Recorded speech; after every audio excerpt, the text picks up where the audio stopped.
Hi friends, welcome to Theni Latha's kitchen. அடை தோசை செய்யுது எப்படின்னு இந்த வீடியோவில் பார்க்கலாங்க. இந்த ஒரு 100 விளக்கு, இது 100 விளக்கில் இட்லி அரிசி எடுத்திருக்கேன். நீங்கள் எந்த கப் எடுக்கணும் அந்த அளவுக்கு எடுத்துக்கோங்க.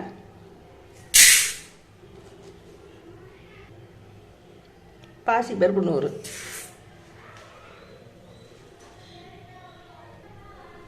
துவரம்பருப்பு 100 எடுத்துக்கேன், கடலைப்பருப்பு 100, உளுந்தம்பருப்பு மட்டும் 3 ஸ்பூன் போட்டுக்கோங்க.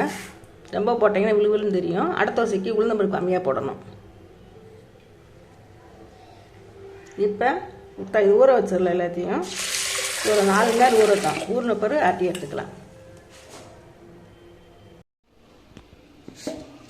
அடை தோசை ஊற போட்டோம். அதுவுமே ஊற வச்சது நல்லா ஊறிடுச்சு. இப்போ நல்லா கழுவி வச்சுருக்கேன். இது மிக்ஸி ஜாரில் போட்டு அரைச்சிக்கலாம்.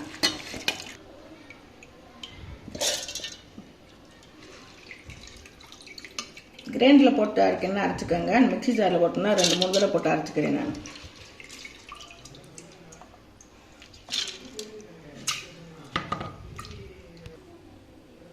அடை தோசை தேவையான பொருள்: ஒரு ஸ்பூன் சீரகம், 10 பூண்டு, ஒரு கொத்து கருவேப்பிலை, 10 வத்தல். இதை பூரா போட்டு அரைச்சி எடுத்துக்கிறோம். அந்த மாவோட சேர்த்து இல்லை மிக்ஸி ஜாரில் போட்டுக்கிறோம். அதை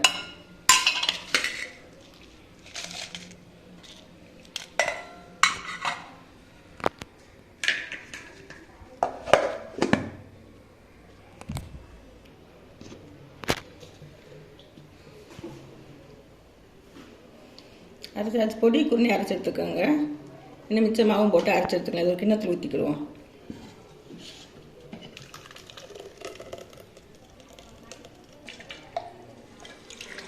மிச்சம் இருக்கிறதையும் போட்டு அரைச்சி எடுத்துக்கிடுவோம். இதில் போட தேவையில்ல, வத்தல் எல்லாம் அதிலே போட்டு அரைச்சி எடுத்தாச்சு. எல்லாத்துக்குமே தேவையானதை இது சும்மா அரிசி முதல் மட்டும் போட்டு அரைச்சிக்கோங்க.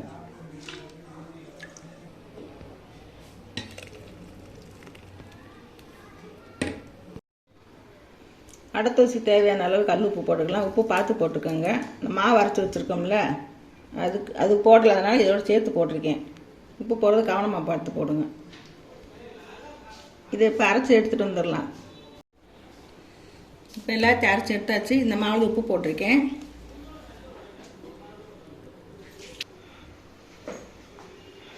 எல்லாம் அரைச்சி ஊற்றியாச்சு. தனித்தனியாக போட்டு உப்பு எல்லாம் தனித்தனியாக போட்டு அரைச்சனால எல்லாத்தையும் போட்டு மிக்ஸ் பண்ணிடுவோம். இது உப்பு பத்தாட்டி போட்டுக்கோங்க. நல்லா கலக்கிக்கோங்க. உப்பு பத்தாட்டி தூள் உப்பு போட்டு பிணைஞ்சிக்கோங்க. இது புளிக்க தேவையில்லை. இது அப்படியே 10 நிமிஷத்தில் ஊற்ற ஆரம்பிச்சிடலாம். வேணுறவங்க வெங்காயம் மசாலா போட்டு தாளித்து ஊற்றிக்கலாம். அது டேஸ்ட்டாக இருக்கும். இல்லாட்டி அப்படியே ஊற்றி சாப்பிட்டுக்கலாம். வெறும் தோசையாக கூட. அடை தோசைக்கு தேவையான தாளிக்கிறதுக்கு எடுத்துக்கிடுவோம். கொஞ்சம் எண்ணெய் ஊற்றிக்கலாம். ஒரு கொத்து கருவேப்பிலை போட்டுக்கலாம். போட்டு நல்லா வதக்கலாம். மாவாட்டிலே வத்தல் சீரகம்லாம் போட்டு அரைச்சனால பச்சை மிளகாய் தேவைப்படையில் போட்டுக்கோங்க. வேணும்னா நீங்கள். ஆனால் இது தாளிக்கிறதுக்கு கடவுளுந்தம்பருப்பு, கடலைப்பருப்பு இதுக்கெல்லாம் நம்ம வேண்டதை போட்டுக்கலாங்க. ஆனால் நான் எதுவும் போடல. வெறும் வெங்காயம் மட்டும் வதக்கிக்கேன். வத்தல் சீரகம்லாம் அதில் போட்டு அரைச்சனால வெறும் வெங்காயம் மட்டும் போட்டு வதக்கி மாவில் போட்டு தோசை ஊற்றிக்கலாங்க. நல்லா வதக்கலாம்.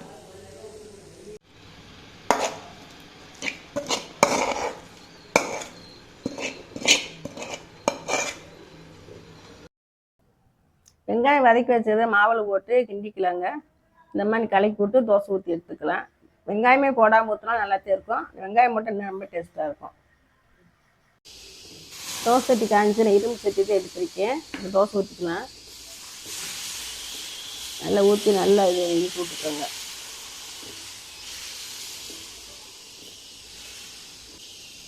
இப்போ ஒரு ஸ்பூன் எண்ணெய் ஊற்றிக்கலாம். நல்லா வேகட்டும். தோசை ஒரு பக்கம் நல்லா வெந்துருச்சு. இப்போ தோசை நல்லா திருப்பி விட்டுக்கிடுவோம். திருப்பி விட்டாச்சு. நல்லா 2 பக்கம் நல்லா வெந்துக்கிட்டோம். கரண்டிட்டு நல்லா ப்ரெஸ் பண்ணி விட்டுக்கோங்க. தோசை நல்லா வெந்துருச்சு 2 பக்கமும். இப்போ தோசை எடுத்துக்கலாம். தோசை எடுத்து தட்டில் எடுத்து வச்சுக்கிடுவோம். இது சாப்பிட்டு பார்த்து உங்கள் அம்மான்னு சொல்லுங்கள். இந்த வீடியோ பிடிச்சிருந்தா லைக் பண்ணுங்கள், ஷேர் பண்ணுங்கள், சப்ஸ்கிரைப் பண்ணுங்கள். தேங்க்யூ.